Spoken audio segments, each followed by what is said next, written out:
So I wondered, what I notice in a lot of entrepreneurs and people across the board is if they strive for something bigger, it may be money or maybe in sports there's something, there's a part of them that's not content with the place they're at right now. So I don't have money right now and I want to be a millionaire. Or I'm not the number one in the world right now, but I want to be.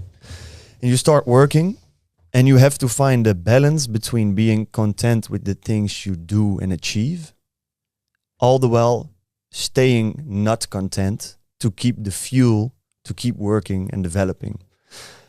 Do you think there's a way for people to be content, but all the while be working to something greater? And if yes, how do you go about that? Because of a lot of my goals come from some sort of not being content with where I'm at right now.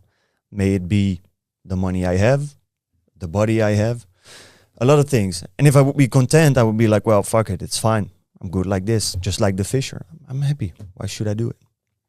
Contentment and satisfaction are two different things. Mm-hmm. You can be satisfied with your achievements, but content at the same time. You could be unsatisfied with your achievements, still content, right? Content is a state of being. Or you could be unsatisfied with your achievements and look at the future, what you haven't accomplished, and be uncontent with your current situations or your achievements. Instead of looking at the future, right, what you haven't been able to achieve, looking into a future that you haven't created, look into the past and realize how much progress you've made, how much better you are today than you were before, and let that progress fuel you to continue working towards becoming the next version of yourself. Brother, it's the fucking journey of life. It's the journey. The process is the prize. The prize isn't the destination. It's the process. It's who you become. You want to achieve that? Perfect. You achieve it. Pull the silver thread. Have you heard the story of the silver thread? There's this tale about the silver thread. This small boy, he's about to go to school and he's not content. He doesn't want to go to school. As he goes to school, he encounters an old lady, right? And the old lady says, well, if you pull from this ball of yarn that's silver, you can pull it and time will pass. So he's like, well, I'm going to pull it because, you know, I don't want to go to summer. I don't want to be in school. I just want to go to summer. So the little boy says, okay, I'm going to take this. And the old lady says, hey, but there's a catch, right? Once you pull the thread, you can never go back. You can never go back. You can only go forward. But you can pull the thread as many times or as little times as you want. So the little boy pulls the thread, boom, summertime. He says, oh, well, this is a great thing. You know, I was able to skip the entire year of school. He's like, well, what if I skip all of the years of school? So he tugs again, boom, university. Oh, well, university's tough, you know, and maybe university isn't for me. What if I can just get straight to work? Boom. Tugs the little ball of yarn, slowly turning from silver to copper, decaying in color because it represents time.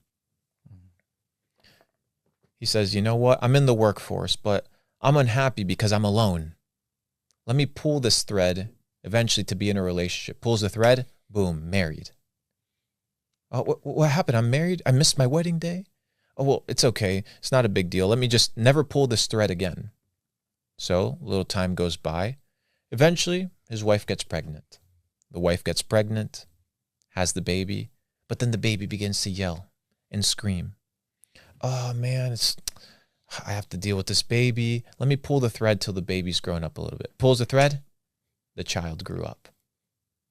Eventually, he realizes at an old age that what happened?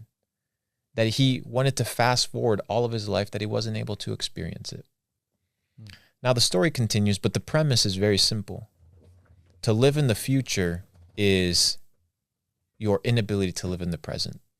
And people that live in the future are often unhappy. Why? Because they want to be something that they're not. Look at the past, look at who you've become, the progress that you've made. And if you haven't made a lot of progress, just be happy at the fact that you're fucking alive. Because you have the chance to make progress. And live in the present moment, here, now, and use your time, energy, and attention, my friend, to pursue your goal. Interesting. Great answer, man. Great I advice. like the story. Yeah, I'm wondering as well, listening to you recite some of these stories and have some, I think, very great quotes.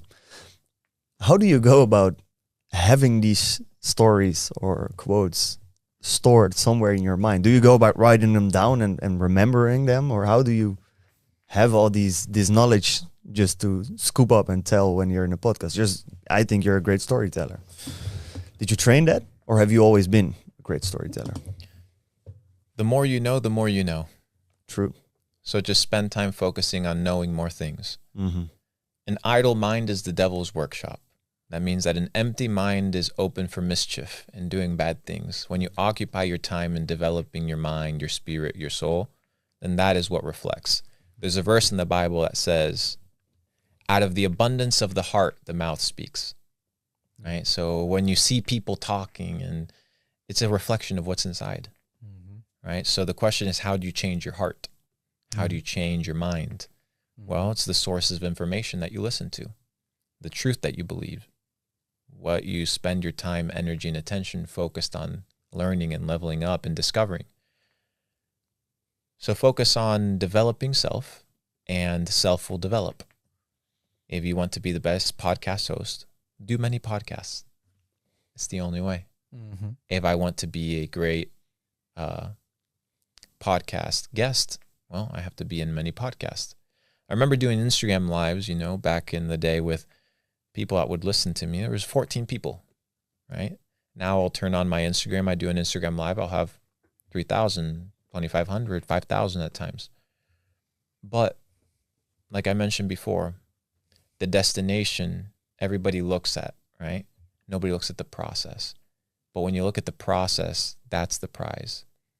And the truth is, the price of progress is pain. The price of progress is pain. Most people do not want to experience pain. They like comfort. So if you want progress, you must be willing to, in the process, experience pain so that you may achieve your goal. What is pain for you then? Because it is like mental pain, right? Most of the time. Of course, you can have like physical pain, but if we talk about mental pain, can you give some examples for you? Like, what are some mental pains that you have now during the days that you are here or when you're working? I mean, they're human things, You can live in the future. You can compare yourself to other people. I was walking in Dubai, and there was a guy that was walking, and he goes to a bench, right? And he starts doing push-ups, arms against the bench, and he does 4, and he gets up, and he walks past me. I'm like, bro, you only did 4. You're super weak. And he's like, and he started giving me reason. No, I only did 4. The bench was broken. I'm like, and I looked at my assistant. You see, I said, even people that are strangers, they're always trying to justify their actions to others. So you always have the pain of comparison. It's easy to compare yourself in the age of the internet to other people. I'm human. The pain of living in the future, right? The pain of, we talked about this, of speaking down on your past achievements and what you could be, you should be, but you aren't.